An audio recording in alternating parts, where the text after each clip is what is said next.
que o Senhor irá suprir todas as nossas necessidades, porque esse ministério da Nova Aliança é do Senhor, é do interesse de Deus que essas propriedades sejam adquiridas e que funcionem para impulsionar a sua obra no continente norte-americano e também no continente europeu. E nós também já queremos pré-anunciar que mais tarde, quem sabe no próximo semestre, nós vamos ajudar também o continente africano, para ali, irmãos, com pouco dinheiro, nós conseguimos ter locais de reuniões para eles. E um pouco, com local de reunião um pouco, com condições um pouco melhores, nós conseguimos trazer muita gente para o Senhor. Por isso vale a pena. Mas isso ainda nós deixamos, né, para outra ocasião. Mas agora vamos lutar juntos para essa necessidade desses dois continentes, norte-americano e europeu.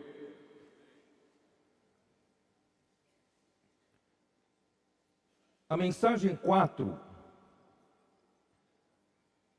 tem por título: o único foco na obra de Deus. Nós falamos na primeira mensagem o único ministério. Deus tem um só ministério, porque Deus tem uma só vontade, e o ministério é para executar a sua obra conforme a sua vontade. E depois nós começamos a ver que em toda a Bíblia do Novo Testamento há apenas uma linha ministerial, e essa única linha ministerial começou no dia do Pentecostes e iniciou-se com a liderança de Pedro, juntamente com outros 11 apóstolos.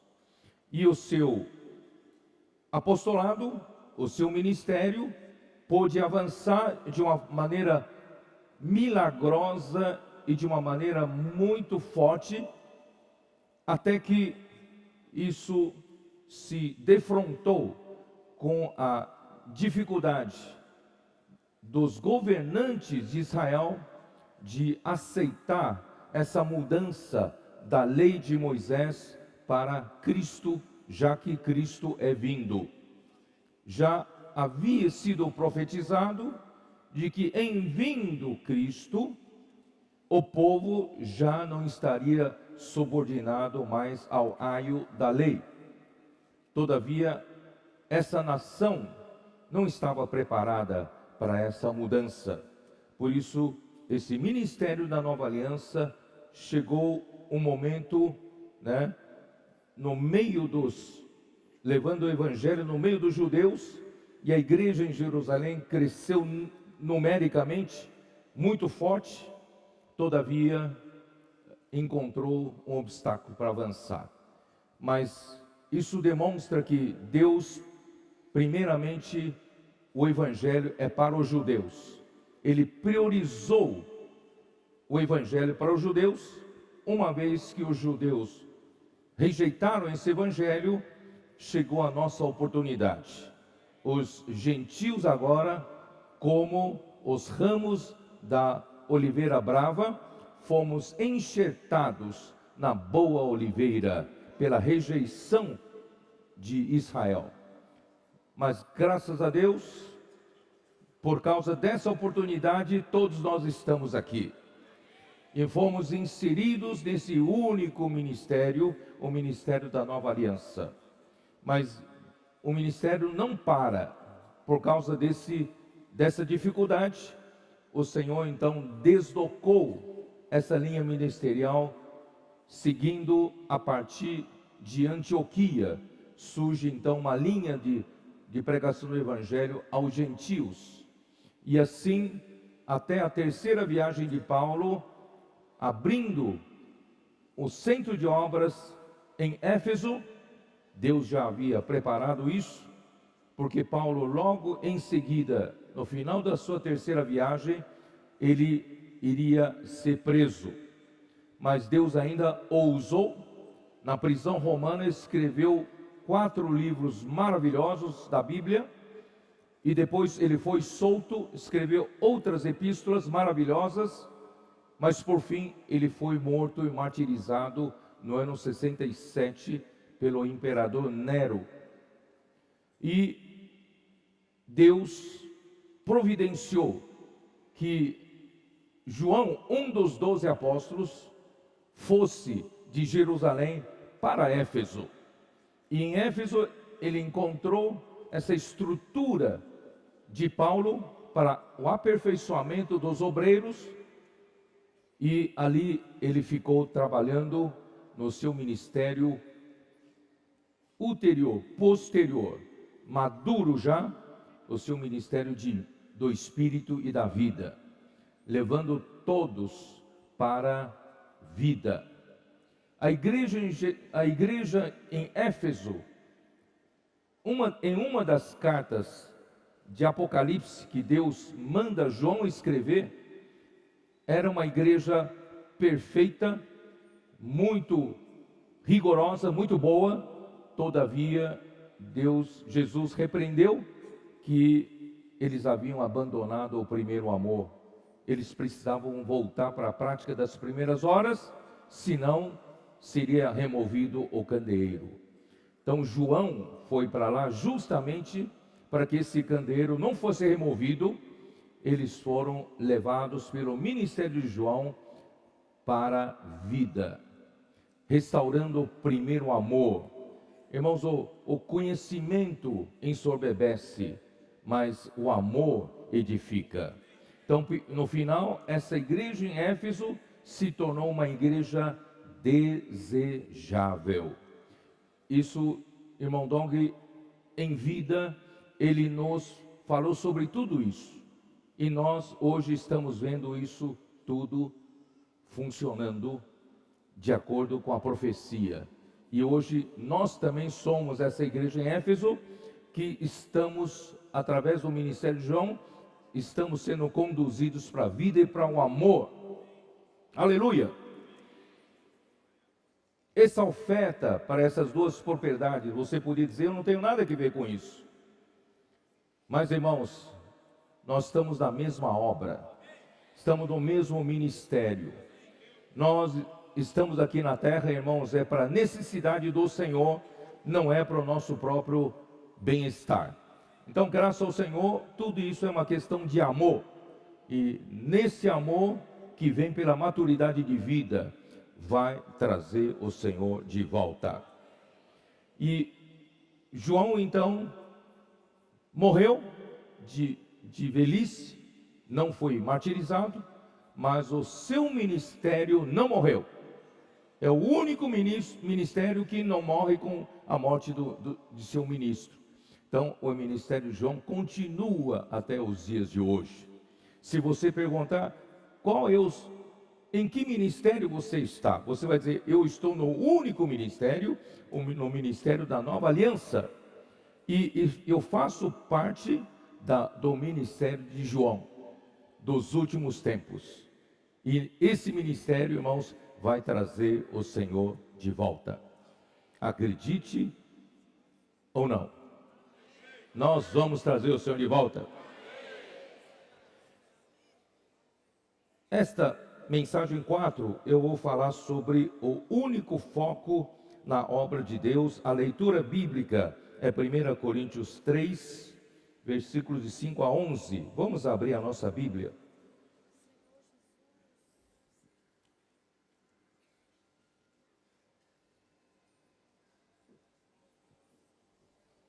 Capítulo 3, versículo 5 diz assim: quem é Apolo e quem é Paulo?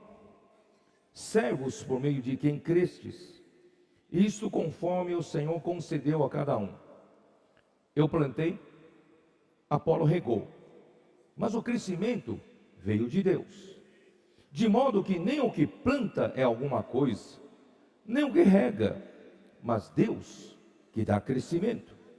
Ora, o que planta e o que rega são um, e cada um receberá o seu galardão, segundo o seu próprio trabalho.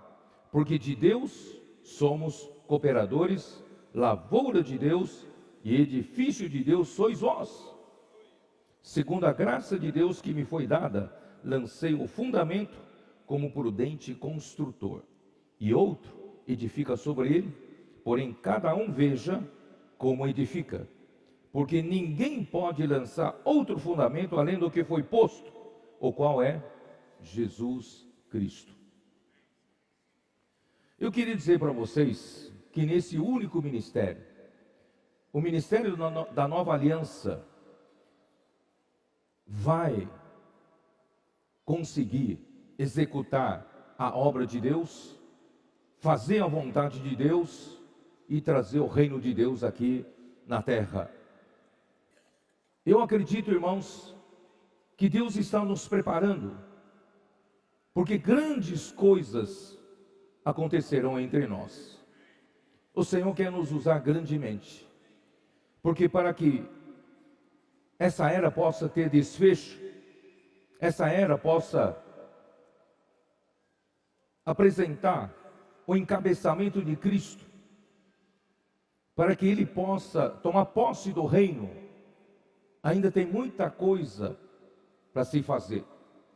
E essa muita coisa passa por nós fortalecemos as igrejas, a vida da igreja, amadurecemos os irmãos, todos os irmãos deixarem a infantilidade, criancice, a maneira divisiva de vivermos como no passado, e cada um apoiando o outro, um sustentando o outro, um amando o outro, perdoando mutuamente, e assim nós vamos pouco a pouco, cada vez mais sermos coesos, e essa unidade vai fazer com que o Senhor tenha a possibilidade de entre nós fazer coisas maiores. Acredita?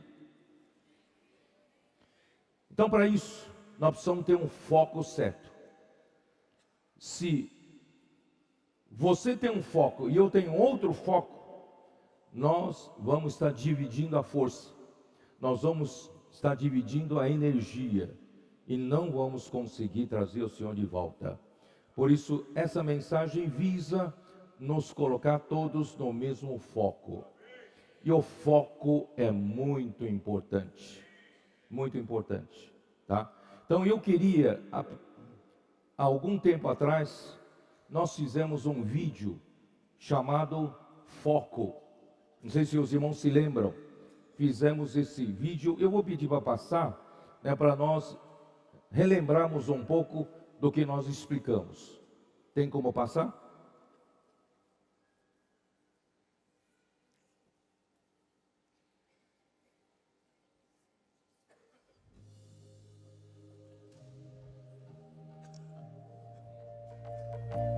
Isto é uma lâmpada, e isto é um laser. Lâmpadas podem até produzir calor, mas lasers aquecem tanto que cortam até mesmo chapas de metal. A luz de uma lâmpada pode iluminar nossas casas, ruas e espaços públicos, mas lasers são lançados ao espaço e atingem a Lua.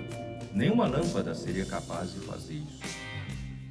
No entanto, lasers e lâmpadas são feitos da mesma coisa, luz. Por que o laser é tão mais poderoso e preciso? O segredo está no foco.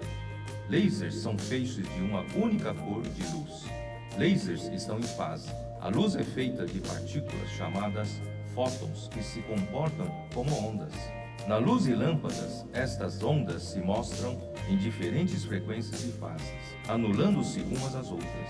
Mas no laser não. Uma onda amplia a força da outra, e a soma de todas elas só torna o laser mais potente. Lasers têm feixes colimados, ou seja, cada feixe da luz é paralelo ao seu próximo. Todos focam na mesma direção e ponto.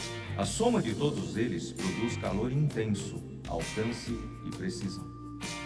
Nós temos um foco: pregar o Evangelho e levar as pessoas a viver uma genuína vida cristã que as faça desenvolver sua fé e amadurecer no relacionamento com Deus, por meio do cuidado amoroso dos que servem, do ensinamento saudável da palavra e de invocar o nome do Senhor. Seja o CA, ou Portores, ou Bucafé, todas as ferramentas que Deus tem nos dado têm esta missão.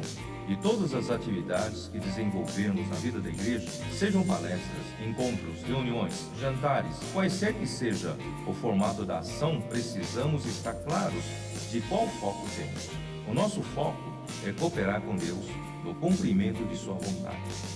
Deus tem um foco: ver seus filhos maduros para reinar com Ele.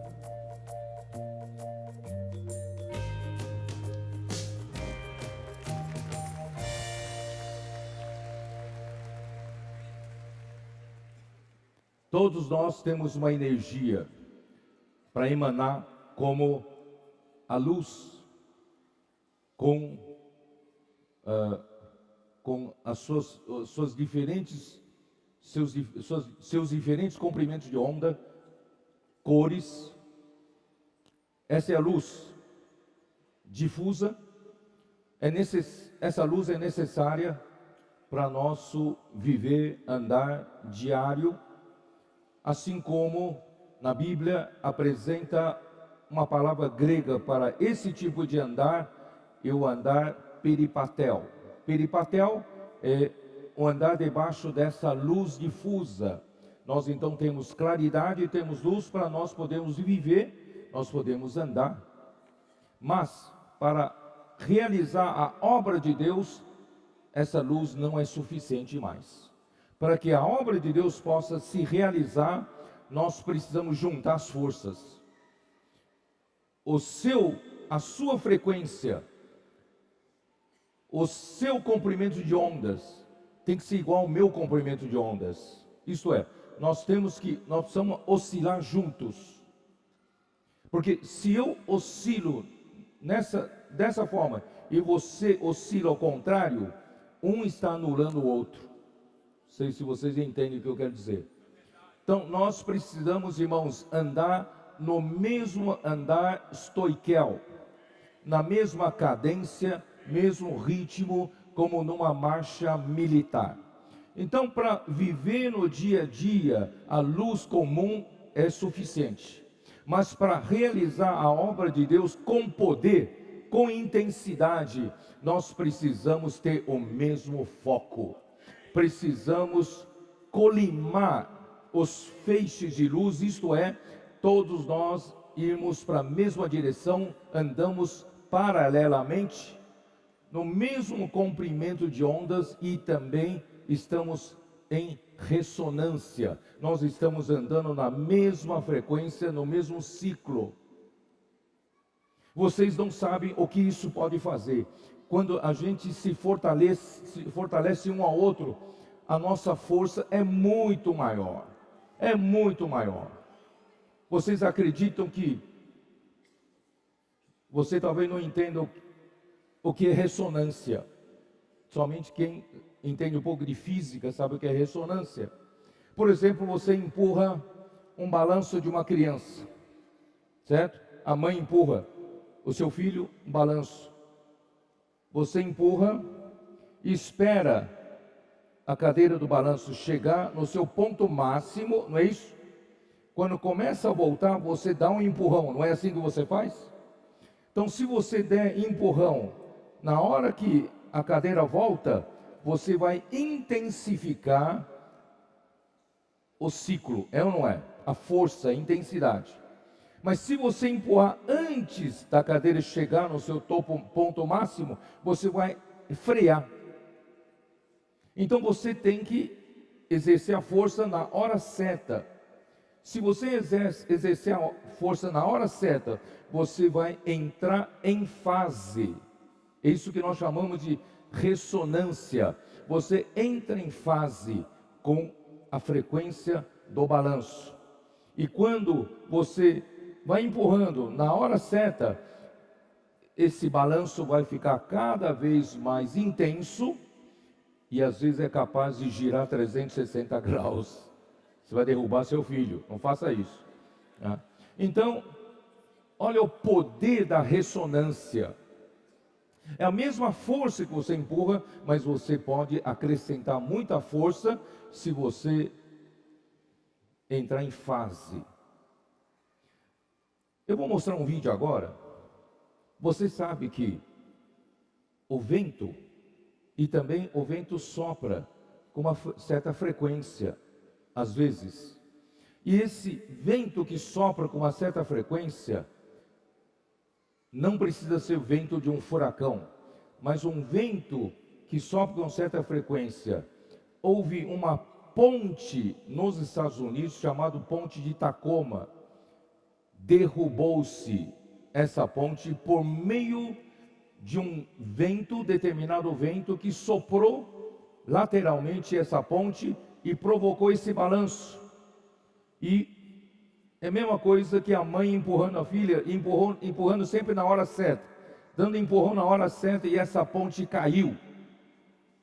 Acredite se quiser, com essa força de ressonância, todo mundo trabalhando em fase, é capaz de derrubar uma ponte. Eu vou passar para vocês, essa ponte Tacoma.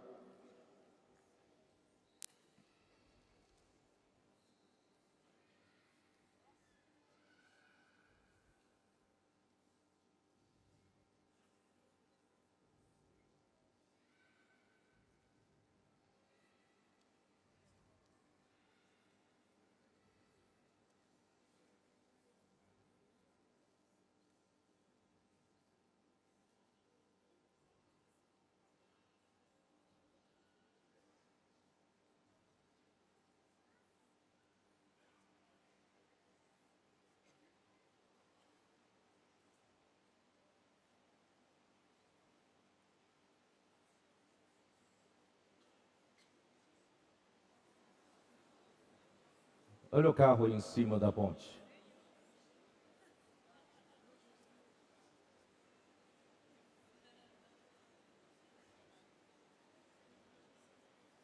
Vocês não acreditam que o vento é capaz de fazer isso e não era um vento de um furacão. Aí a ponte desabou.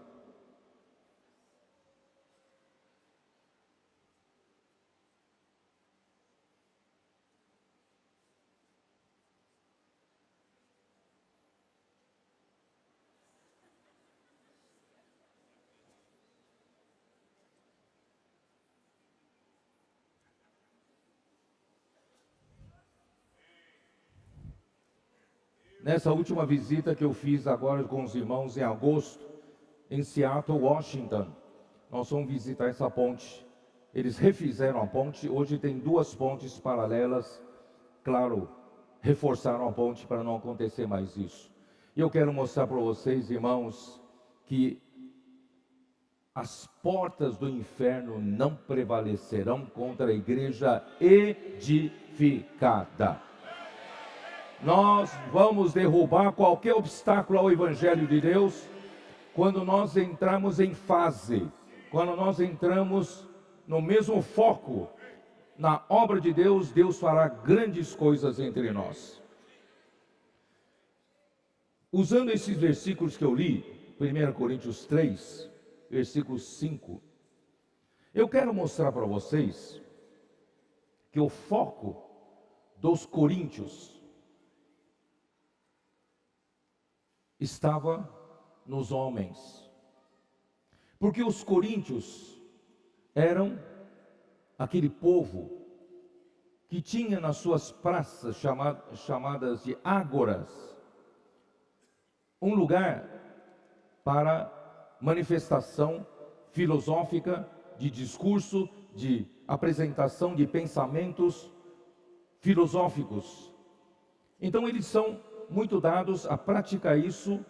Eles entendem isso como democracia. Cada um tem um lugar, um espaço para falar o que quer, o que pensa. Então eles estão acostumados a ouvir todos os dias a sociedade da aristocracia de Atenas. Não se ocupavam com outras coisas, senão todos os dias eles iam para as praças para ouvir filosofias e pensamentos diferentes. Quem trabalhava para eles e ganhar dinheiro eram seus escravos. Eles tinham muito dinheiro, gastavam o dia todo, o tempo todo, ouvindo esse discurso nessas praças.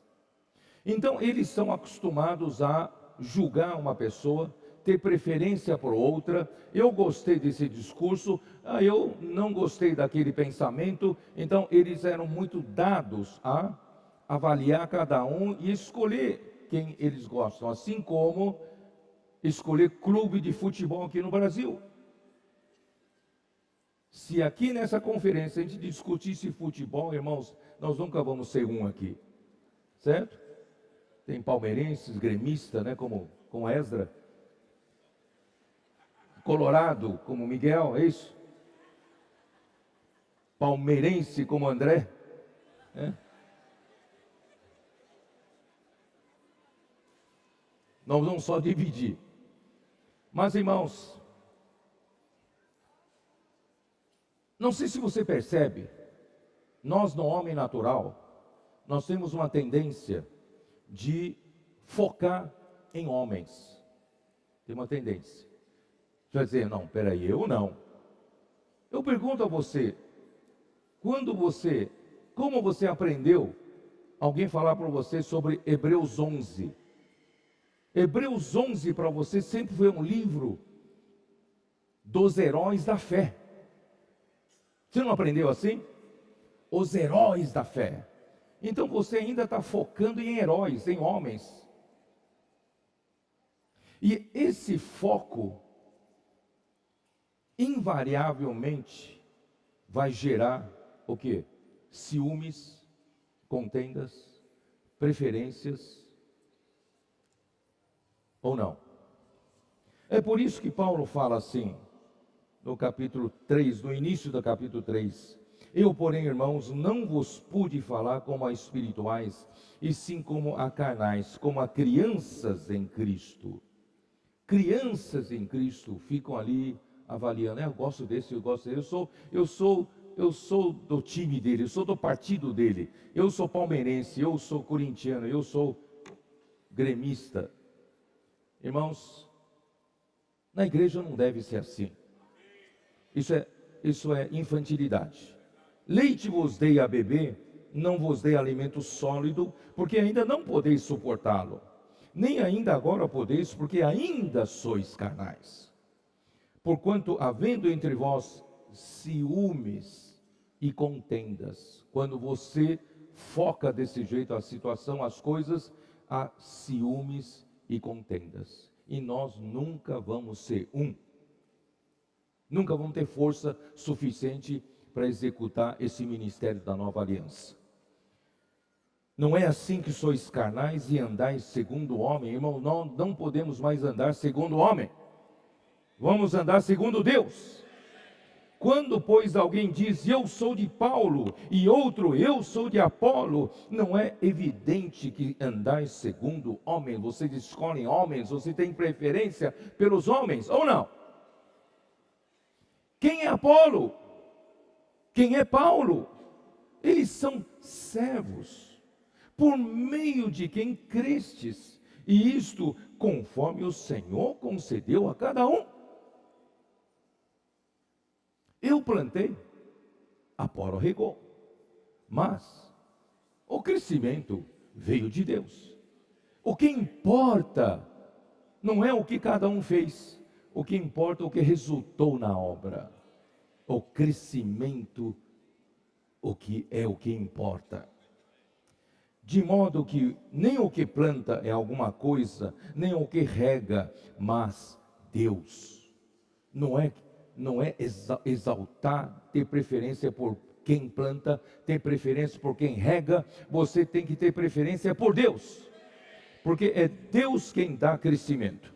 Ora, o que planta e o que rega são um, e cada um receberá o seu galardão segundo o seu próprio trabalho.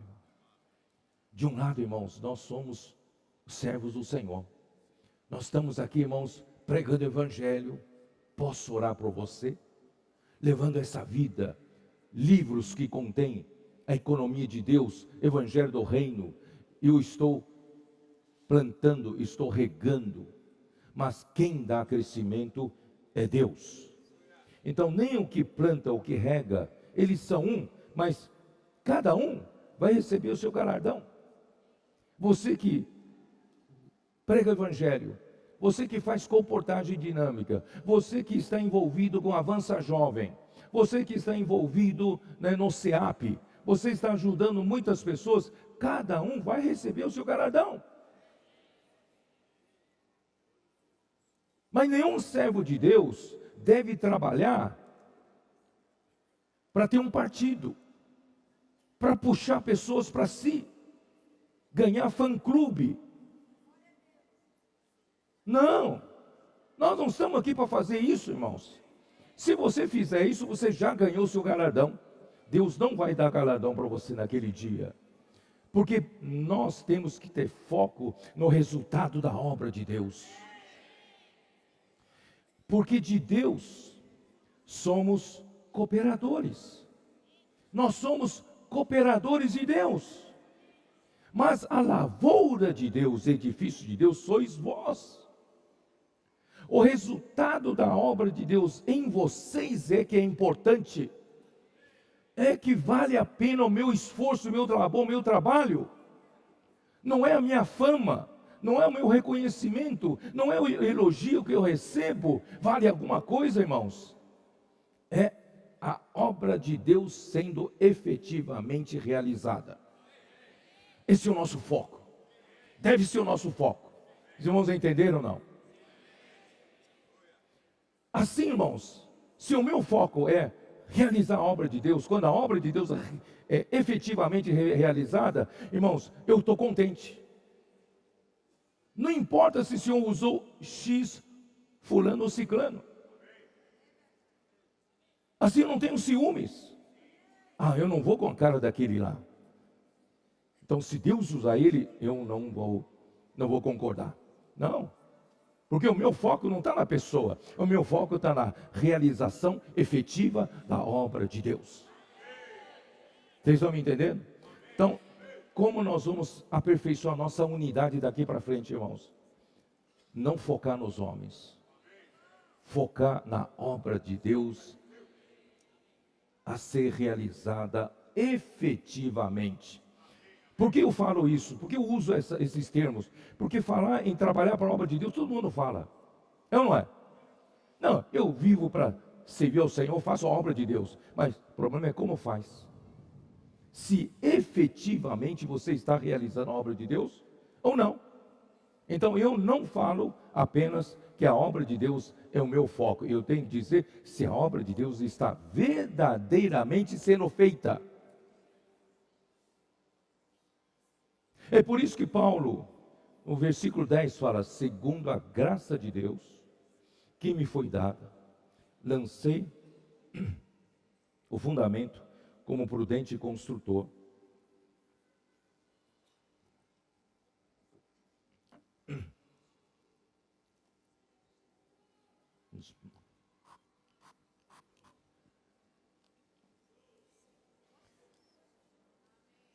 E outro edifica sobre ele. Porém, cada um veja como edifica. Porque ninguém pode lançar outro fundamento além do que foi posto, o qual é Jesus Cristo. Irmãos, Paulo foi esse único edificador. Ele lançou um firme fundamento. Esse firme fundamento é Jesus Cristo. Ninguém pode lançar outro fundamento. Esse fundamento Paulo lançou. Mas já que o nosso foco não está nas pessoas, está na obra de Deus, então eu preciso ver como outro edifica. Vocês estão entendendo ou não? Não é só dizer que eu estou edificando a obra de Deus, mas você tem que saber como edifica. Contudo, se o que alguém edifica sobre o fundamento é ouro, prata, pedras preciosas, ou madeira, feno e palha. A nossa obra, irmãos, a nossa obra, A obra dos apóstolos, os verdadeiros apóstolos, que se preocupam com a realização verdadeira da obra de Deus, tem que ter natureza de ouro, natureza de Deus. Não é a sua própria natureza caída, porque a sua própria natureza é representada pela madeira. A natureza do homem caído é a madeira, mas é ouro que temos que usar, é a natureza divina. Então veja se você está edificando, se a natureza da sua obra está correta. Não, deixa eu fazer, deixa que eu faço. Eu quero ver a natureza. Qual é a natureza da tua obra?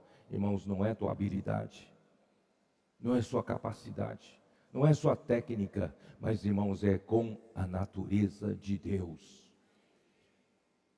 Ouro, prata. O que é prata? Prata, irmãos, é a humanidade perfeita que Jesus, do Cristo redimido, Cristo que trouxe a redenção para nós, representada a prata. A prata representa a redenção. Deus nos redimiu por meio de Cristo. E Deus, o quê? Ele nos deu uma humanidade perfeita, contendo as virtudes humanas elevadas pelos atributos divinos. Irmão, nós temos a nossa disposição essa humanidade perfeita para edificar nesse edifício de Deus. Não use o seu homem natural, não use as suas virtudes naturais. A sua justiça é um trapo de imundície. E também eu uso o quê? Pedras preciosas. Eu conto com a obra de transformação do Espírito. Eu não faço meramente uma mudança exterior, mas o que nós contamos na verdadeira obra de Deus, irmãos, é a transformação metabólica interior de cada um dos santos. Deus está nos transformando. Se a obra que alguém edifica é verdadeira, ela tem a obra transformadora do Espírito. Irmãos, durante esses anos todos debaixo do ministério Mondong, nós confessamos que nós recebemos essa obra transformadora do Espírito, porque era alguém que foi fiel ao Senhor, construiu com ouro, prata e pedras preciosas, e assim deve ser a nossa obra. Nós precisamos também atentar, construir a natureza da nossa obra, tem que ser ouro, natureza de Deus, divina, e nós, edificamos com a prata, com a humanidade perfeita de Cristo, e nós edificamos com pedras preciosas. Nós estamos sendo transformados, não é isso? De homens pecadores, nós estamos sendo santificados e por fim glorificados. Esse é o trabalho verdadeiro. Mas se você edificar com madeira, feno e palha, pode produzir muito volume. Olha só o que eu fiz, olha que tanto volume. Vocês sabem que madeira, feno e palha tem muito mais volume do que ouro, prata, pedras preciosas. Mas madeira, feno e palha tem muito volume, a obra parece grande. Por isso, irmão, não se impressionem com obras grandes. A obra pode parecer grande, mas é feno. A obra pode parecer grande, irmãos, é palha, é madeira. E a obra de Deus tem que ser resistente à prova de fogo. De tempo em tempo, Deus permite que passemos por uma prova de fogo. E quando essa prova de fogo, quando o fogo passa por nós, Deus quer ver o que sobra da nossa obra. Se a nossa obra for madeira, feno e palha, tudo vai se queimar. Aquele grande volume de obra que eu me gabava de ter sucesso na obra de Deus, de um dia para o outro desapareceu. Mas se o que eu edifico é ouro, pedras preciosas, irmãos, pode passar fogo o que quiser, essa obra permanece.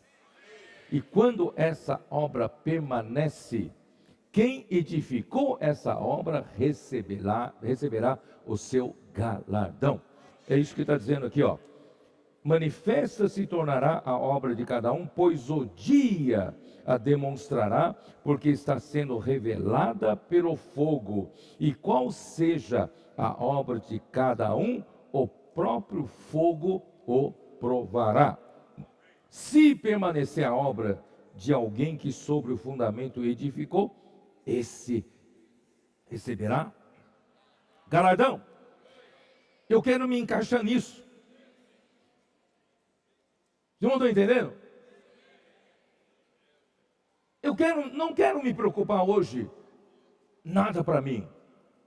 Não é isso? Ser homem de sucesso, ser homem de fama, um homem reconhecido por todos, exaltado por todos, ganhar muito dinheiro com isso, irmão, não estou aqui para isso.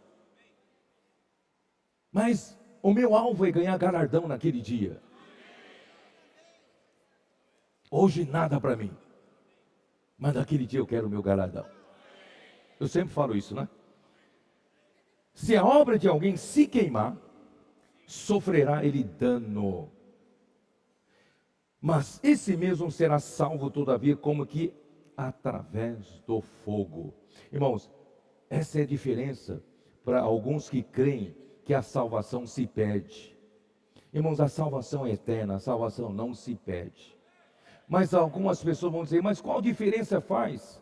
Aquele então que se dedicou ao Senhor e aquele que depois de salvo não quis mais saber do Senhor, viveu uma vida dissoluta.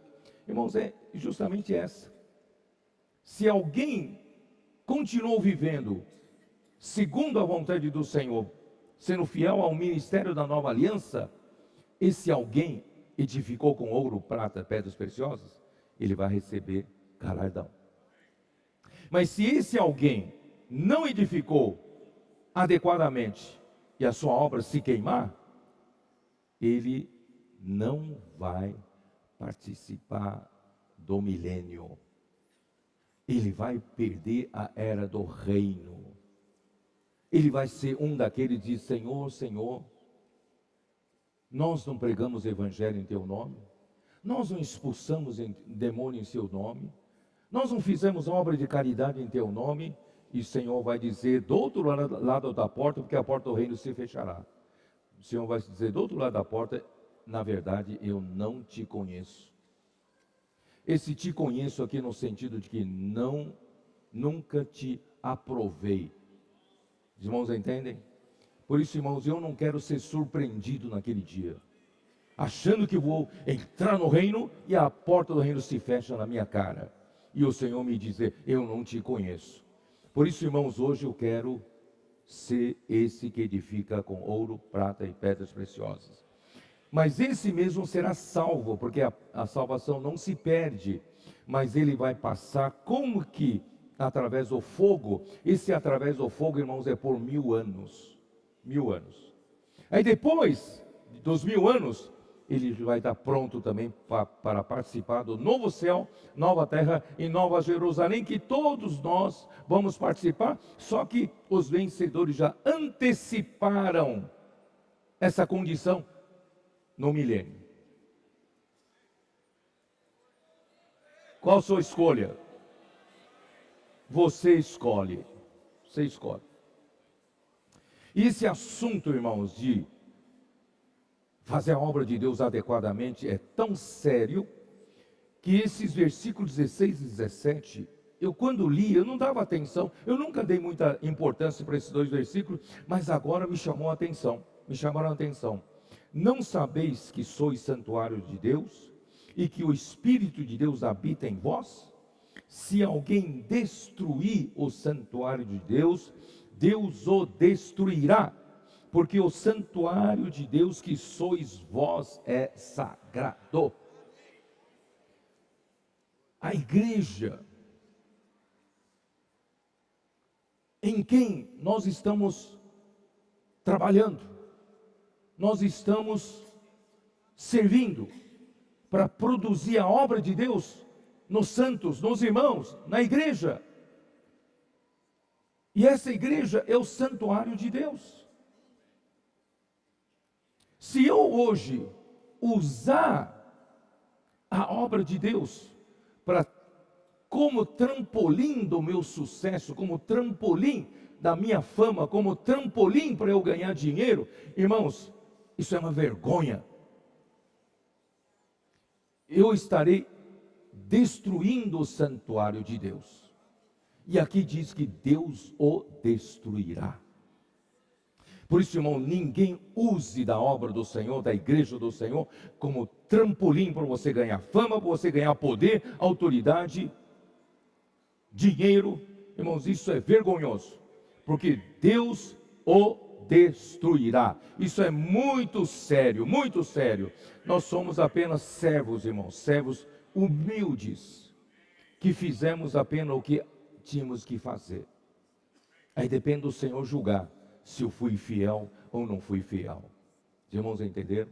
Então, irmãos, esse deve ser o nosso foco.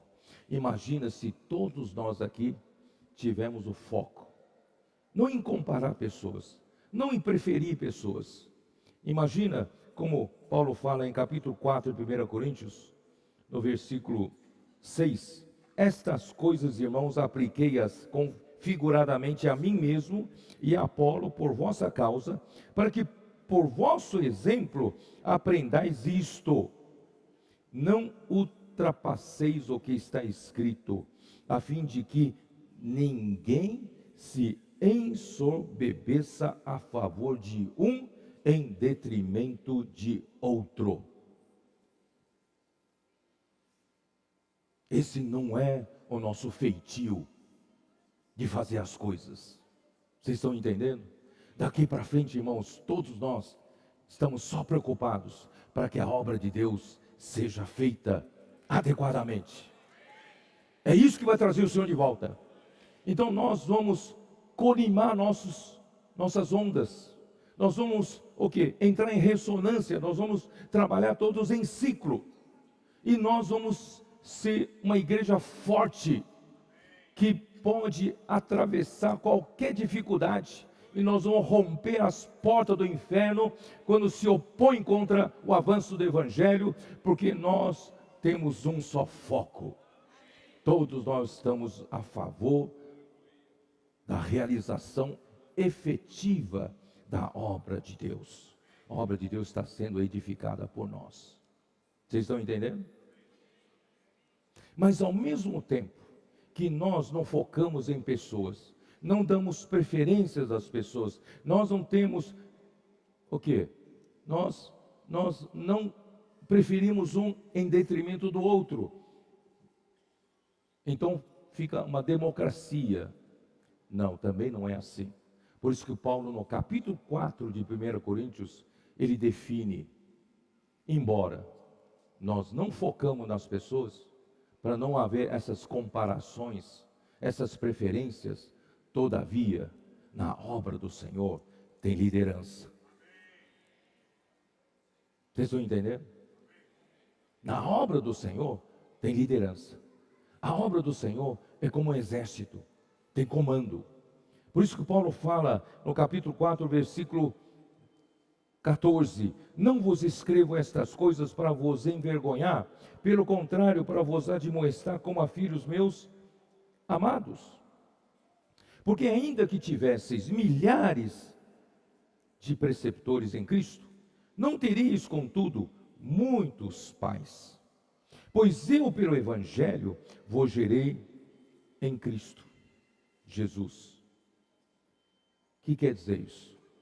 Ora, quando eu falo que o meu foco não é nos homens, então todo homem é igual, só focar na obra de Deus.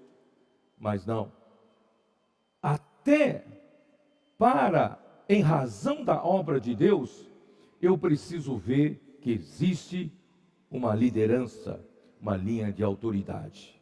É ou não é?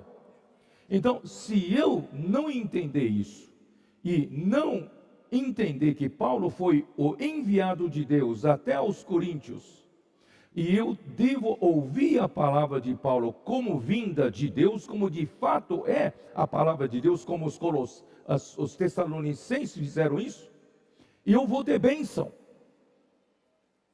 Então hoje, irmãos, graças a Deus, muitos irmãos entre nós estão entendendo que a palavra profética não vem de homens. A palavra profética entre nós veio de Deus. E essa palavra que nós ouvimos veio por um certo canal. E esse canal, irmãos, é importante reconhecer, é importante saber. Mas não é para exaltar o homem que é o canal, é para exaltar, irmãos, para que a obra de Deus possa ser feita. Se os coríntios não reconhecessem que Paulo era o apóstolo enviado de Deus, irmãos, a obra entre os coríntios não tinha como avançar. Paulo estava voltado para a obra de Deus. Vocês estão entendendo ou não? Até por causa disso, Paulo precisava deixar claro que ele era apóstolo para a igreja em Corinto. Tanto é que nós vamos entrar em 2 Coríntios. E a 2 Coríntios, irmãos, era para tratar de um assunto que Paulo não conseguiu tratar cabalmente em 1 Coríntios. Porque em 1 Coríntios havia um grupo que gostava muito do jeito de Apolo, da sua eloquência, da sua maneira de apresentar as coisas de uma forma poderosa. E Paulo não, Paulo ele entrou entre os coríntios em fraqueza fisicamente, com temor e com grande tremor. Ele não apresentou ali como um homem forte, loiro, alto, de alta estatura, que impressiona as pessoas e com um discurso que impressiona as pessoas. Não, Paulo não foi assim. Paulo falou: eu não entrei entre vós com palavras persuasivas de sabedoria humana. Eu resolvi nada saber entre vós, senão a Jesus Cristo esse crucificado. E eu resolvi entre vocês não pregar outra coisa, senão pregar a loucura da cruz. Irmãos, esse era o jeito de Paulo. Diferente. Então aí os coríntios começaram a ter preferências. Não, eu prefiro Apolo. E alguns não, eu prefiro Paulo. Mas não é questão de preferências. É questão de ver quem é a pessoa que Deus designou para levantar, para cuidar da igreja em Corinto. Paulo era esse canal. Paulo era esse enviado. Irmãos, Jesus Cristo, quando veio aqui na terra, os judeus não creram que ele era o Messias. Ele era o Cristo que haveria de vir ao mundo e salvar o povo de Israel. Jesus por várias vezes tentou dizer para eles: eu sou o enviado de Deus. Eu não vim aqui para fazer a minha própria vontade, mas para fazer a vontade daquele que me enviou. Aí de repente eles queriam fazer a obra de Deus, Senhor Jesus. Peraí, antes de entrar isso, eu já estou entrando antecipadamente. Eu vou mostrar para vocês o seguinte. Paulo, se vocês me permitem, vou tirar o paletó.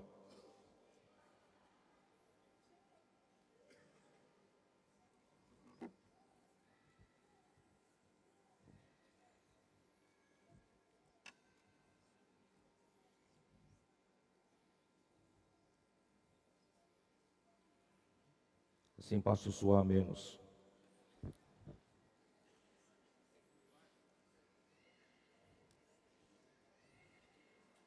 Porque se ligar o ar eu posso perder a voz.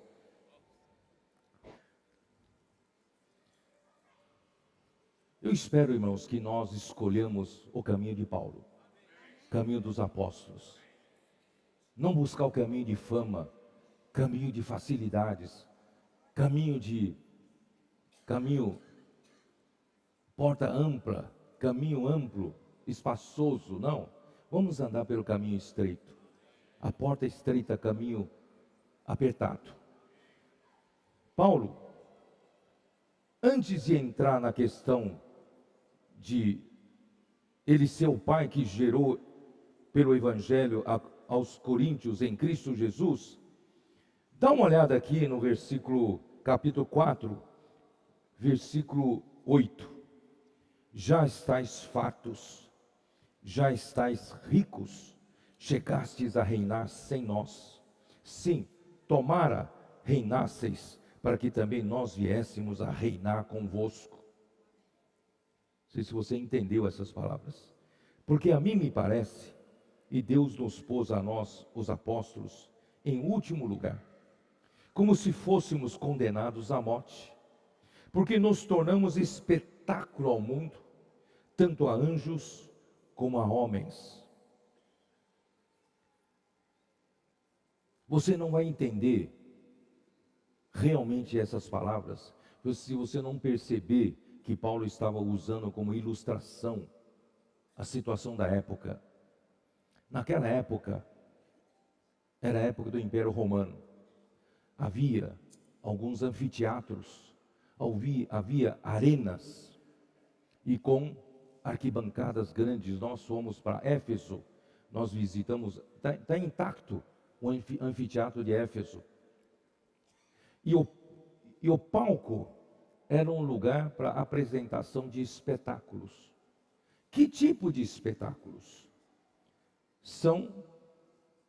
Os romanos tinham os seus condenados, alguns condenados à morte. Em vez de executar os condenados, pegavam esses condenados mais fortes para jogarem frente às feras, para ver como eles se defendem, e isso proporcionava um espetáculo para o povo. Mas quem sentava nas tribunas, quem sentava nos lugares de honra, eram reis e eram os nobres. Então, Paulo estava ilustrando que vocês já reinam, vocês já estão fartos, já são ricos. Os ricos, os nobres, os reis, sentam na plateia, nos lugares melhores, na tribuna, para assistir ao espetáculo. E nós somos os condenados à morte, só merecemos defender a nossa vida lutando contra as feras. E vocês assistem lá do alto, aplaudem quando gostam de um e vaiam quando não gostam de outro. Vocês estão me entendendo ou não? Não sei se vocês estão me entendendo. Os apóstolos de Deus são como aqueles que estão fazendo um teatro.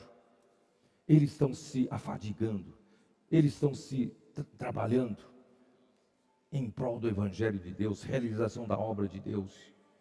Mas há alguns que ficam ali só olhando e criticando. Vocês entendem? Quando eles trabalham bem, bom, gostei desse homem. Quando eles fazem alguma besteira aos olhos dele, a espalha rumor para tudo quanto é lado. Então nós que estamos à frente do trabalho somos como para apresentar espetáculos. E muitos estão na plateia, só assistindo.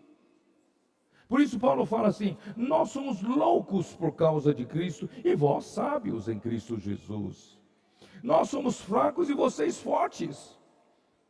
Vós nobres, vocês estão assentados nos melhores lugares, nas tribunas, assistindo, mas nós desprezíveis, só merecemos ficar lutando aqui com feras.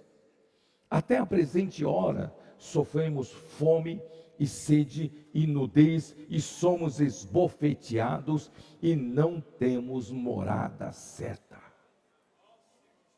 Ando de um canto para outro, irmãos, como nômades, não tem lugar de descanso da sua própria casa. E muitos ainda assistem como espetáculo, e julgando isso, julgando aquilo. Irmãos, é muito leviano fazer isso, não é? E nos afadigamos, trabalhamos com as nossas próprias mãos, até para sustento próprio, fazendo a obra de Deus. Muitas vezes os coríntios não se preocupavam com o sustento de Paulo. Quando Paulo foi para Corinto, teve que fazer tendas para poder sobreviver. Ninguém se preocupa com os trabalhadores do Senhor. É isso? Então, e nos afadigamos, trabalhando com as nossas próprias mãos. Quando somos injuriados, bendizemos. O que quer dizer isso?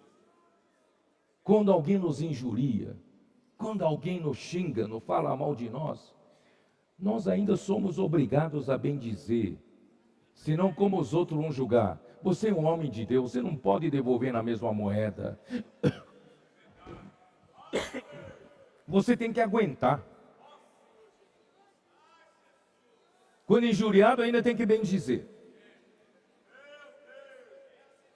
Quando perseguidos, tem que suportar. Você é homem de Deus, tem que suportar. Quando caluniados, quando alguém calunia você ainda tem que tomar iniciativa para buscar conciliação. Vê se pode. Esses são os servos de Deus, são os apóstolos de Cristo. Até agora temos chegado a ser considerados lixo do mundo, escória de todos.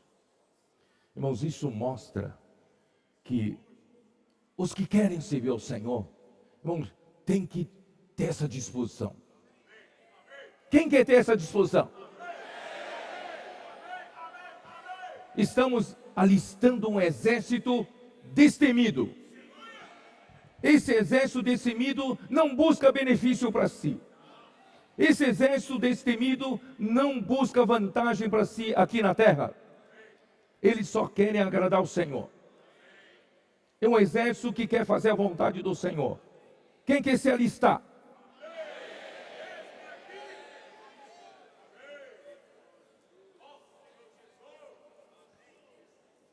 Eu tenho muita coisa para falar, mas eu vou pular para o final. Numa viagem, já contei várias vezes, numa viagem para a conferência no Rio de Janeiro, vocês já sabem o que eu vou falar. Os irmãos de Varginha são os irmãos que sabem servir os servos do Senhor. Eles pegaram a melhor van deles, foram até São Paulo para nos buscar em São Paulo, sem antes a gente comer no Chifu junto, certo? No restaurante à noite, para nos alegrarmos todos juntos. E no dia seguinte, logo cedo, nós partimos para o Rio, para a conferência no Rio de Janeiro. E no caminho para o Rio de Janeiro, nós tivemos boa comunhão com os irmãos. Irmãos, vocês não sabem que esses momentos informais, de tomar café juntos, de almoçar juntos, de viajar juntos, vocês não sabem quanta coisa rica sai dessas comunhões. Então tivemos muito boa comunhão no caminho. Aí na terceira parte da viagem, eu fiquei ali tendo comunhão com o Senhor. Eu comecei a fazer algumas indagações que eu já vinha fazendo há tempo. Eu falei, Senhor, já que nós tomamos a posição de estar na base correta da igreja, e que nós de fato representamos todos os filhos de Deus, nós não estamos divididos com ninguém. E mediante essa base correta, o Senhor está dispensando-nos as suas revelações. E essas revelações, muitas delas, ultimamente, não sei se vocês têm percebido, são inéditas. Ninguém falou, muitas coisas ninguém falou. E o Senhor foi nos revelando. Aí eu fui pensando, Senhor Jesus, se o Senhor nos deu tudo isso, e nós não merecemos, eu não me considero digno de receber tamanha revelação. Eu sempre digo para o Senhor, depois de uma conferência internacional, pelo menos essas duas últimas conferências regionais, depois que termina a conferência, eu digo assim, Senhor, quanta consideração o Senhor tem por nós. Eu falei duas vezes assim, na última, penúltima E a última conferência, não essa, as duas últimas. O Senhor tem muita consideração por nós, revelando essas coisas maravilhosas. Porque o Senhor quer nos usar. E 2 semanas ou 3 semanas atrás, temos um grupo de pastores que conhecem a nossa palavra, conhecem nossos livros, conhecem o irmão Dong, vieram nos procurar lá em São Paulo. Eles disseram para nós que eles têm clareza que a palavra do Senhor está aqui entre nós. Que a palavra para todo o povo de Deus está saindo do nosso meio. Eles amam os nossos livros. Um deles disse que aquele livro, Os Perigos do Lado Bom da Alma, mudou seu ministério. Mudou a vida dele, o serviço dele. E ele praticamente pedindo, nas palavras dele, pedindo que nós sejamos os mentores espirituais deles.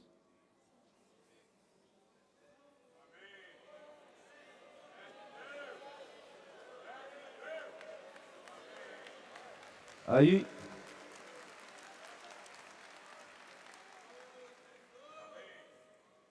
vem mais a minha preocupação, Senhor.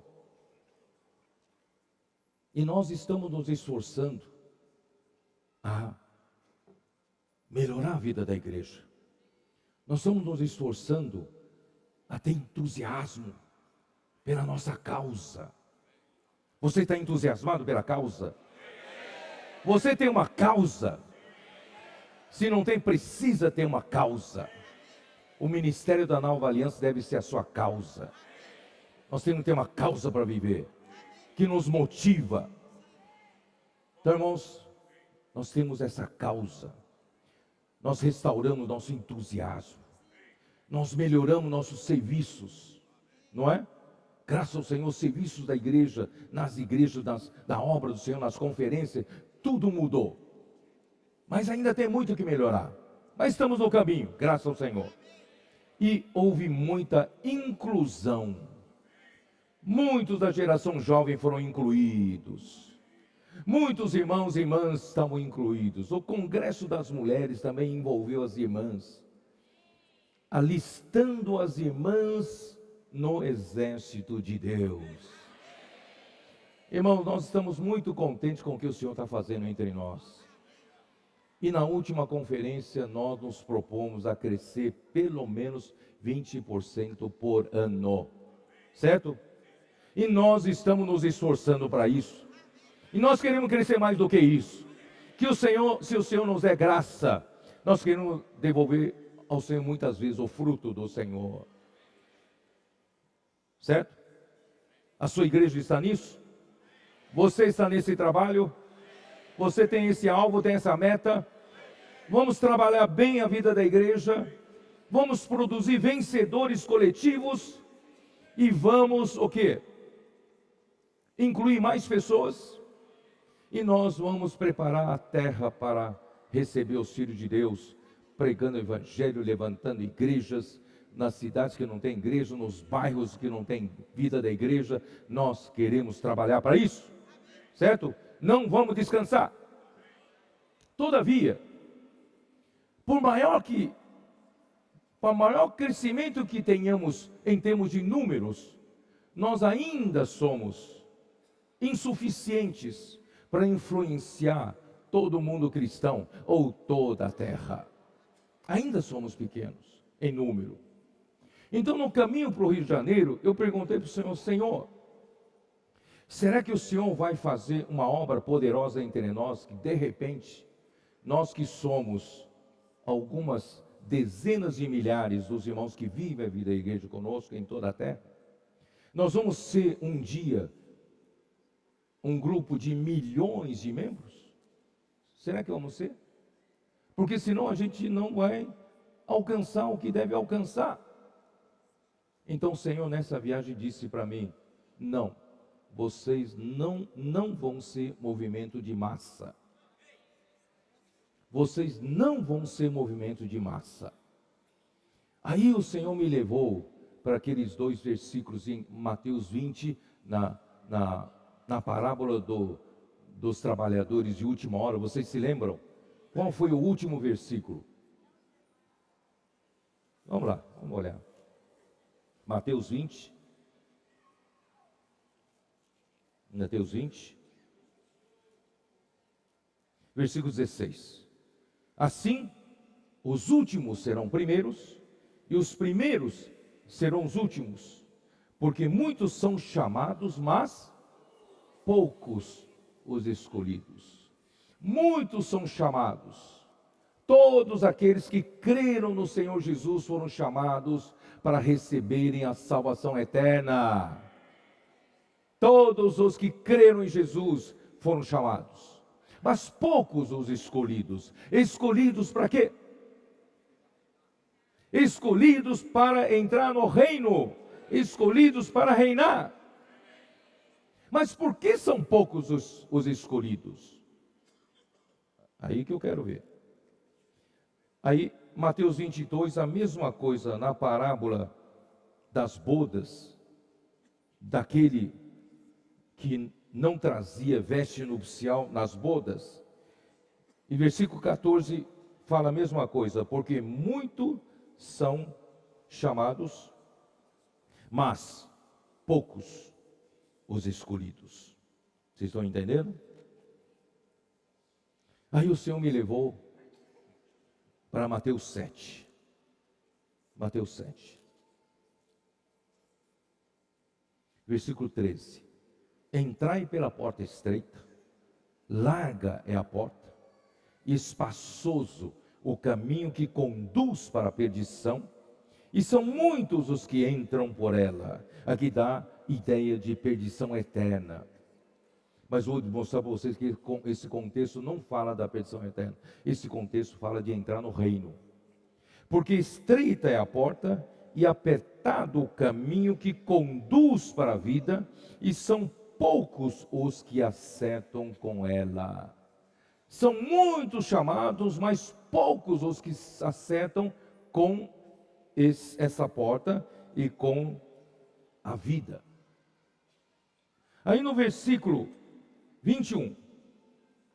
Nem todo o que me diz Senhor, Senhor, entrará no reino dos céus, mas aquele que faz a vontade de meu Pai que está nos céus.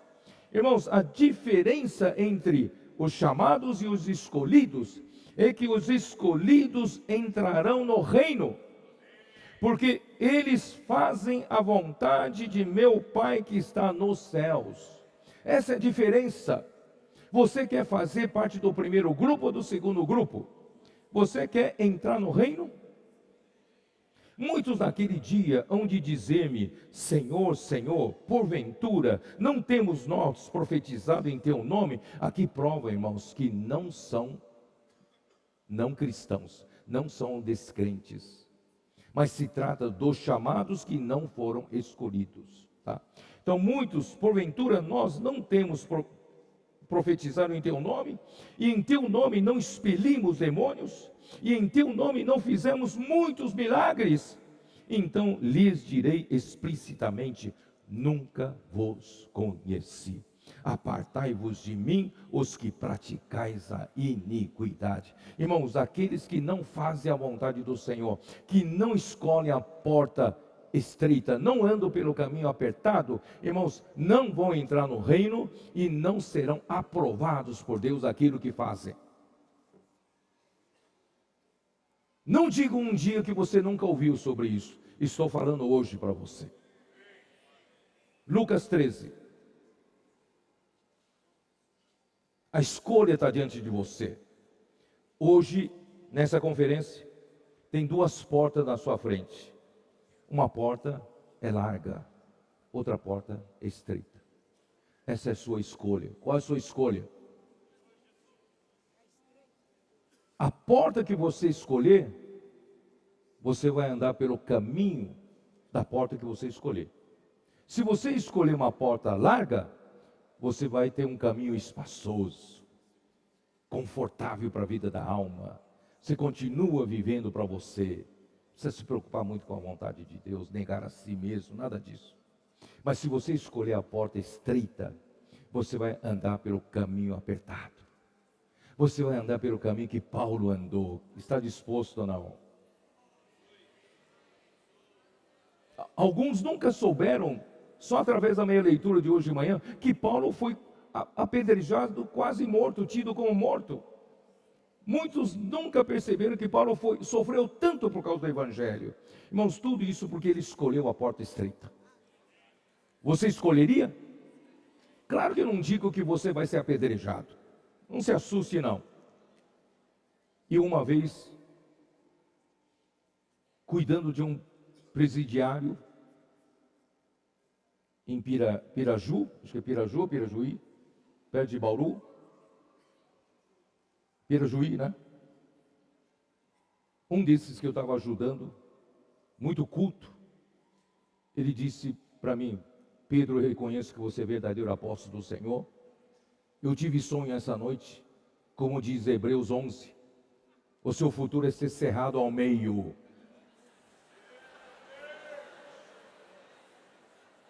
Só faltou eu falar: vira essa boca para lá.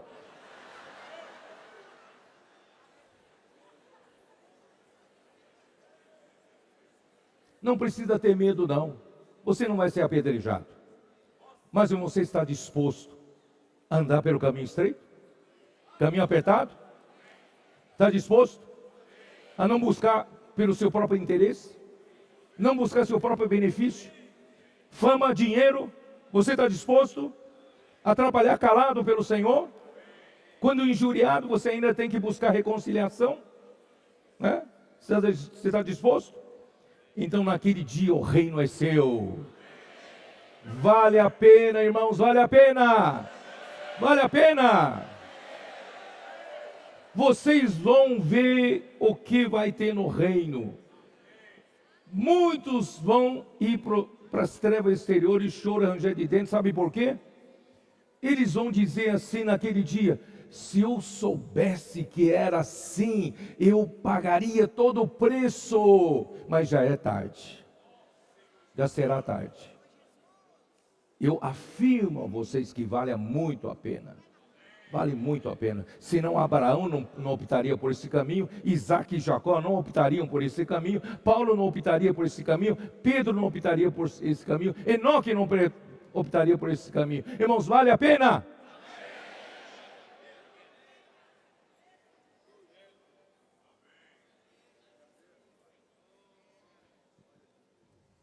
Eu não li ainda, né? Lucas 13, li não? Versículo 24, 23. E alguém lhe perguntou: Senhor, são poucos os que são salvos? Respondeu-lhe: esforçai-vos por entrar pela porta estreita, pois eu vos digo que muitos procurarão entrar e não poderão.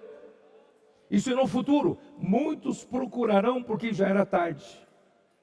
Vocês se lembram das 10 virgens?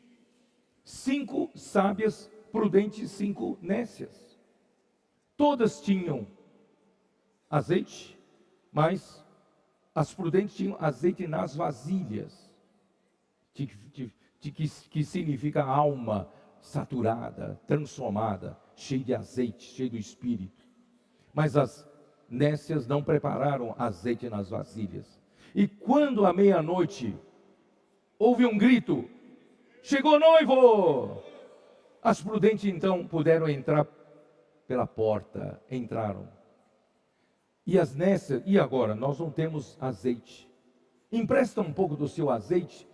As prudentes disseram: não podemos emprestar porque vai faltar a nós. Vai buscar onde se vende azeite. Elas foram comprar e quando voltaram, deram com a porta na cara. Irmãos, não seja essas virgens nécias. Vocês vão bater com a porta na cara do reino. Do reino. Quando o dono da casa se tiver levantado e fechado a porta, e vós do lado de fora começardes a bater, dizendo: Senhor, abre-nos a porta, ele vos responderá: não sei de onde sois. Já pensou naquele dia o Senhor falar para você que não sabe de onde você é? Então direis: comíamos e bebíamos na tua presença, ensinavas em nossas ruas. Mas ele vos dirá: não sei de onde vós sois, apartai-vos de mim, vós todos que praticais iniquidades. Ali haverá choro e ranger de dentes, quando virdes no reino de Deus Abraão, Isaque, Jacó e todos os profetas, mas vós lançados fora. Muitos irão do Oriente e do Ocidente, do Norte e do Sul, e tomarão lugares à mesa no reino de Deus. Aleluia, aqui tem o Ocidente, o Brasil está no Ocidente. Aqui também tem o Sul, estamos no hemisfério Sul, nós somos incluídos. Alguns de nós tomarão parte da mesa no reino de Deus. Tomara que sejamos nós. Vocês que estão ouvindo essa mensagem têm obrigação de se esforçar, buscar andar nesse caminho.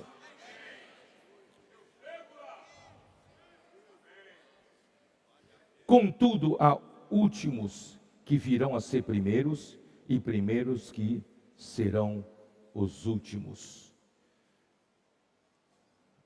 Aí eu me lembrei, Mateus 5, 6 e 7.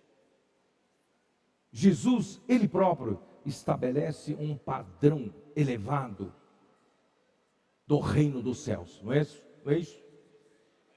Então, Mateus 5, 6 e 7 fala da realidade do reino dos céus. Se nós queremos um dia participar do reino, nós precisamos hoje procurar, buscar, viver já na vida da igreja o padrão do reino dos céus como a nossa realidade. Nós não podemos pregar uma coisa e viver outra. As pessoas vão chegar aqui e dizer: vocês estão com a base correta, a palavra profética está saindo de meio de vocês, mas deixe-me ver a realidade da vida da igreja de vocês. Não chega nesse padrão, então seria uma vergonha para nós. A vida da igreja tem que ter o padrão do reino dos céus, que vive a realidade do reino dos céus. Pelo menos, irmão, nós estamos procurando chegar nesse padrão, vivendo no Espírito. Amém ou não? E Mateus 13 fala da aparência do reino dos céus. A aparência do reino dos céus inclui todos os cristãos, toda a cristandade, tudo que tem aparência de cristão, incluindo nós.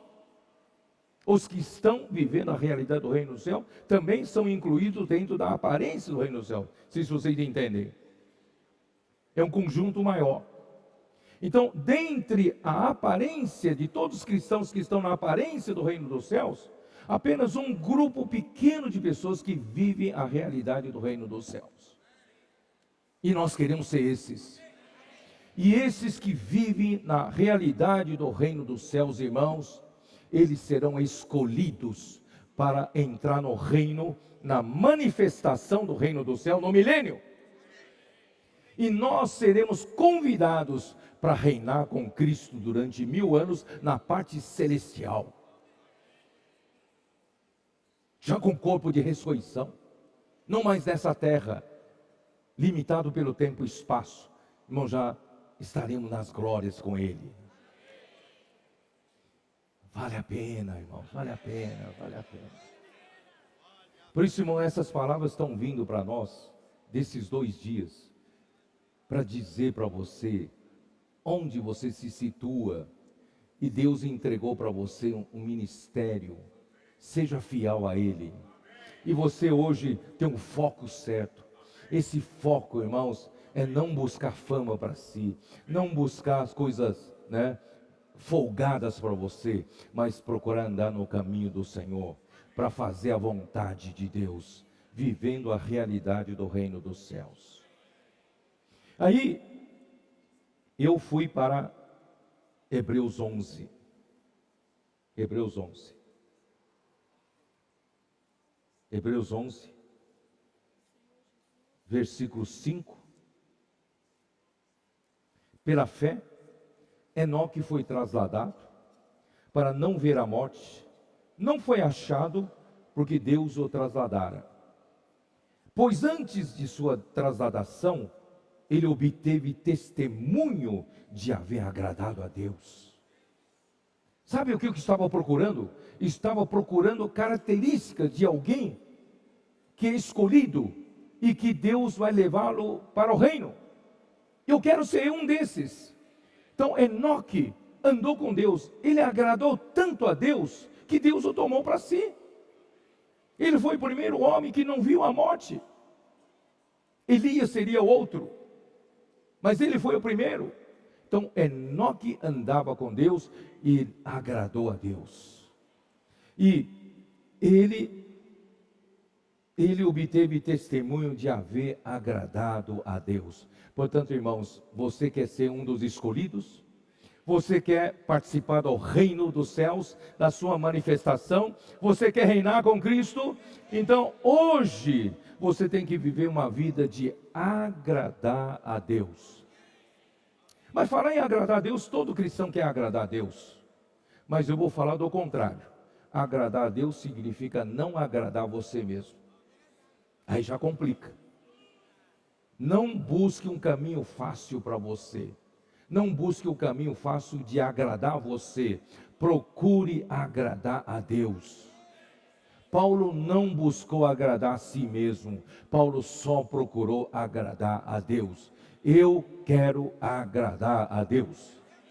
Versículo 6. De fato, sem fé é impossível agradar a Deus. Como vai agradar a Deus, irmãos? Viver pela fé. Você, pela fé, você tem acesso às coisas invisíveis.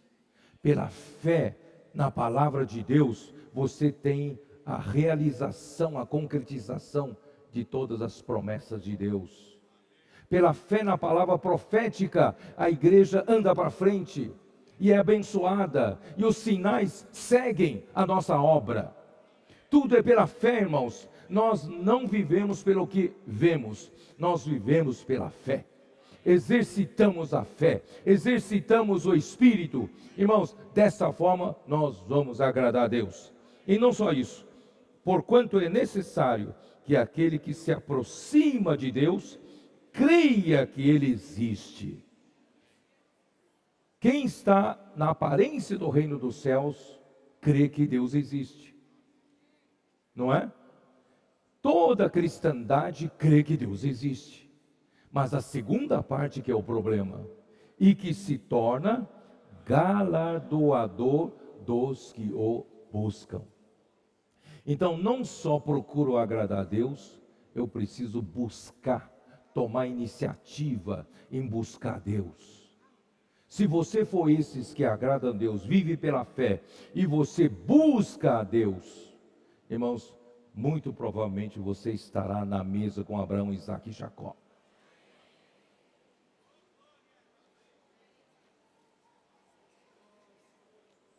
Virando para capítulo 12 de Hebreus capítulo 12, versículo 23, e a igreja dos primogênitos arrolados nos céus, nós somos uma igreja dos primogênitos, isto é, a igreja dos vencedores.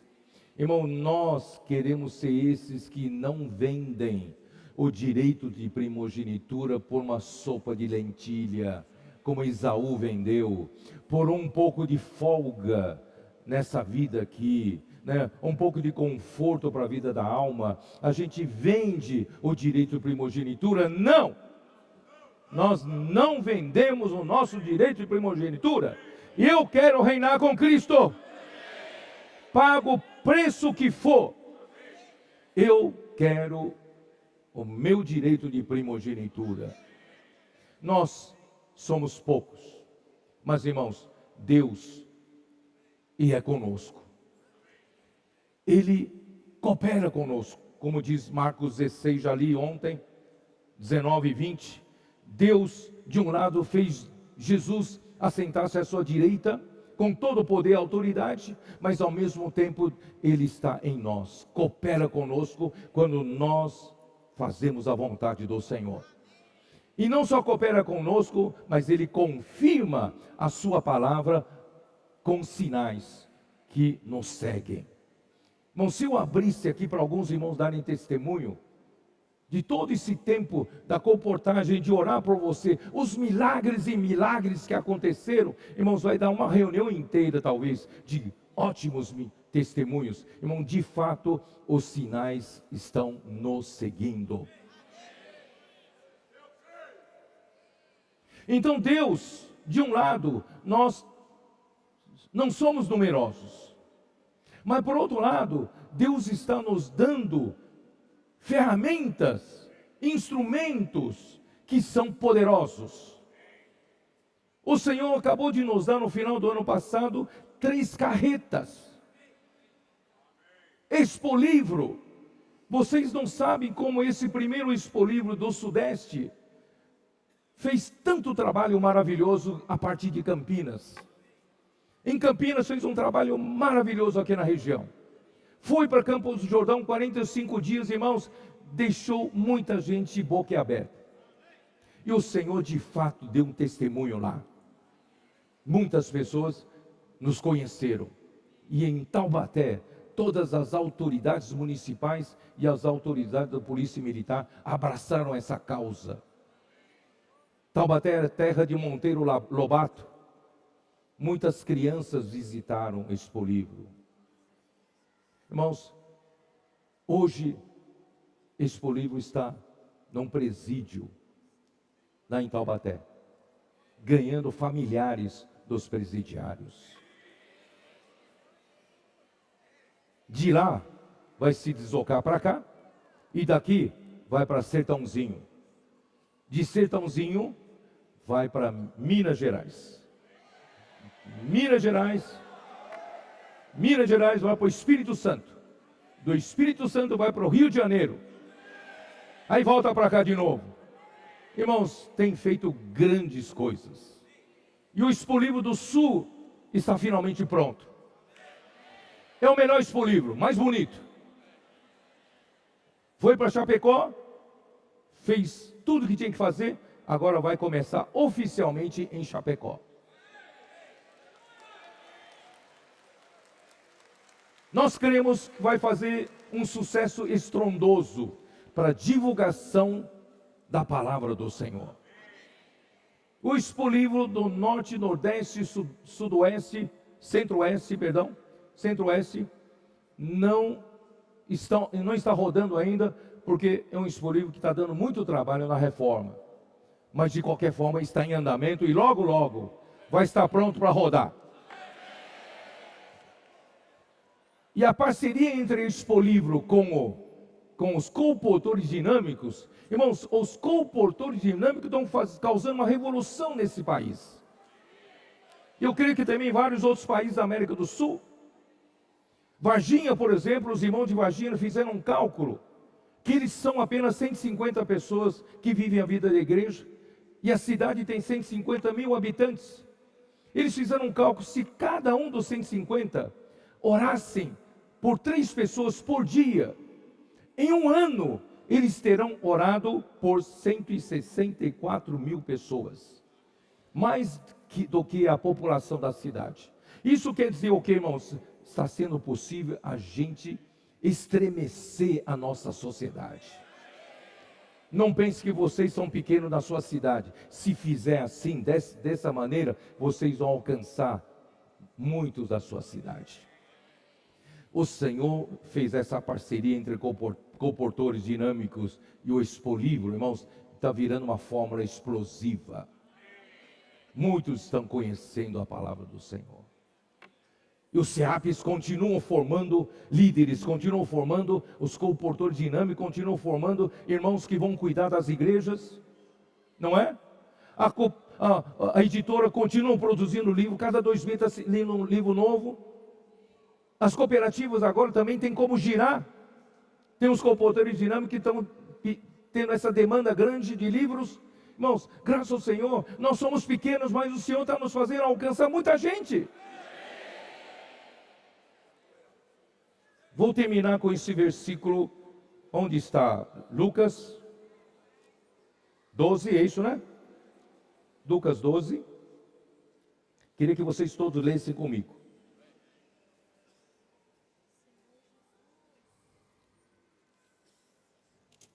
Lucas 12, versículo... vou ter que ler desde o versículo 29. Vou ler 29, aí quando chega a 32, vamos ler juntos. Não andeis, pois, a indagar o que haveis de comer ou beber, e não vos entreguei a inquietações. Irmãos, não se preocupe com o que haverá de beber e comer, com a crise no Brasil. Irmão, não se preocupe com isso, você não vai morrer de fome. Deus vai sustentar você, porque você é um dos sustentáculos desse ministério. Porque os gentios de todo mundo é que procuram essas coisas, mas vosso Pai sabe que necessitais delas. O Senhor sabe que você precisa. Buscai antes de tudo o seu reino, e estas coisas vos serão acrescentadas.